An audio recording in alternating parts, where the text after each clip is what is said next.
कल हमने 1% कंपनी के संबंध में विचार विमर्श कर रहे थे। उनकी जो भी रिक्विजिटीज़ है 1% कंपनी के पंजीयन के लिए जो आवश्यकताएं हैं, 1% कंपनी की जो विशेषताएं हैं उसका जिक्र किया था। आज मैं आपको बताने जा रहा हूं कि एक व्यक्ति वाली जो कंपनी है वो अन्य कंपनियों से किस प्रकार भिन्न है, या 1% कंपनी को क्या क्या छूटें प्रदान की गई है। तो मैं क्रमशः 1 बाय 1 एक्सप्लेन करूँगा। पहला पॉइंट है अभिदाताओं की संख्या। You know very well, number of subscriber. निजी 1% कंपनी के अंदर केवल एक ही सदस्य होगा और वही सब्सक्राइबर होगा, जबकि निजी कंपनी के अंदर कम से कम 2 सब्सक्राइबर होने आवश्यक है और सार्वजनिक कंपनी की दशा में कम से कम 7 सदस्य जो है वो सब्सक्राइबर होने चाहिए। सेक्शन 3 का उल्लेख है। इसी तरह से सदस्यों की संख्या मैंने आपको पहले ही बता दिया कि 1% कंपनी की स्थिति में सदस्यों की न्यूनतम और अधिकतम संख्या एक ही रहेगी। सदस्यों की संख्या न्यूनतम और अधिकतम एक ही रहेगी, क्योंकि ये 1% कंपनी है और वही 1% कंपनी जो है भारत का नागरिक होना चाहिए, यहाँ का निवासी होना चाहिए। ये शर्तें अपन पहले देख चुके। तीसरा है संचालक मंडल की सभाएं। इसमें आप ध्यान देंगे, यदि एक ही संचालक हैं तो निश्चित अंतराल पर सभाएं बुलाने की अनिवार्यता नहीं है। ध्यान देंगे, सेक्शन 173 के अंदर प्रोविज़न कर रखा है कि यदि संचालक एक ही है तो फिर इसके अंदर निश्चित अंतराल के अंदर जो सभाओं के बुलाने का जो प्रोविज़न है वो ओपीसी पर लागू नहीं होगा। लेकिन यदि सदस्यों की संख्या एक से अधिक है तो ऐसी स्थिति के अंदर जो है वो वर्ष के अंदर कम से कम 2 सभाएं होनी अनिवार्य है। चौथा पॉइंट है संचालक मंडल की सभाओं की संख्या। मैंने आपको पहले ही बता दिया, यदि एक ही संचालक है there is no requirement at all. यदि संचालकों की संख्या 2 से अधिक है तो प्रतिवर्ष कम से कम 2 सभाएं आयोजित करना अनिवार्य है। ये निजी कंपनी और सार्वजनिक कंपनी के अंदर इस रूप में भिन्न है कि उनके अंदर जो मल्टी% कंपनीज है उसमें कम से कम साल के अंदर 4 सभाएं बुलानी होगी, जबकि 1% कंपनी के अंदर यदि संचालकों की संख्या 2 से अधिक है तो केवल वर्ष पर्यंत 2 सभाएं आहूत करनी होगी। It is explain by the section 177। इसी तरीके से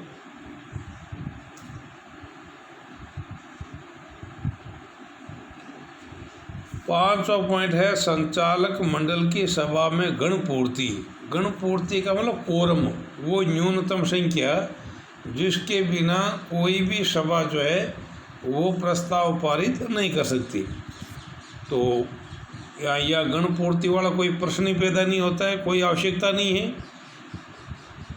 मैंने आपको बता दिया, एक संचालक होने पर there is no requirement at all, और यदि एक से ज़्यादा है तो फिर सेक्शन 174 के अनुसार जो है वो गणपूर्ति संबंधी शर्तें इसमें भी लागू होगी।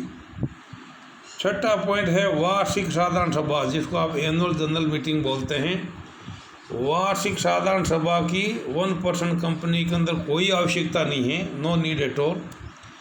इसी तरीके से अधिकरण द्वारा असामान्य साधारण सभा बुलाना, सेक्शन 122 है।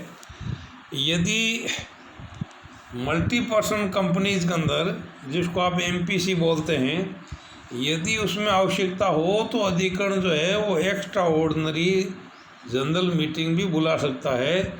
लेकिन अधिकरण को 1% कंपनी के संबंध में ये अधिकार नहीं है। अधिकरण द्वारा असामान्य साधारण सभा बुलाना संभव नहीं है।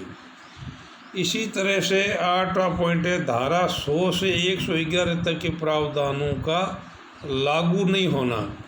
बेसिकली 100 से 111 तक की जो धाराएं हैं वो मल्टीपर्सनल कंपनी के ऊपर लागू होगी और वो सभाओं के संबंध में है, क्योंकि 1% कंपनी को सभाओं के बारे में जो है काफ़ी छूट दे रखी है, इसलिए ये प्रावधान भी इनके ऊपर लागू नहीं होंगे। साधारण या विशेष प्रस्ताव पारित करना, आप जानते हो अच्छी तरह से मल्टीपर्सनल कंपनीज के अंदर जो है वो साधारण और विशेष प्रस्ताव पारित करने के जो नियम हैं वो समवाट डिफरेंट है। वहाँ अगर साधारण बहुमत है तो कम से कम जो है 51% सदस्य जो है वो साधारण प्रस्ताव पारित कर सकते हैं। इसी तरीके से विशेष प्रस्ताव के लिए 3/4 मेजॉरिटी की आवश्यकता होती है, लेकिन 1% कंपनी के अंदर जो मिनट्स बनती है, जो कार्यावर्त बनता है, उसमें उल्लेख करते ही जो भी सदस्य होगा वो अपनी मिनट्स के अंदर उल्लेख करते ही जैसी भी स्थिति है, ऑर्डिनरी रिजोल्यूशन है या स्पेशल रिजोल्यूशन है, वो पास किया हुआ मान लिया जाएगा। ये प्रोविजन है section 122 sub section 3। Meaning there by एक व्यक्ति वाली कंपनी की दशा में सदस्य साधारण या विशेष जैसी भी स्थिति है, कार्यावर्त के अंदर जिसको आप मिनट्स कहते हैं उसके अंदर इस बात का उल्लेख करते ये मान लिया जाएगा कि उसमें साधारण या विशेष प्रस्ताव पारित हुआ है।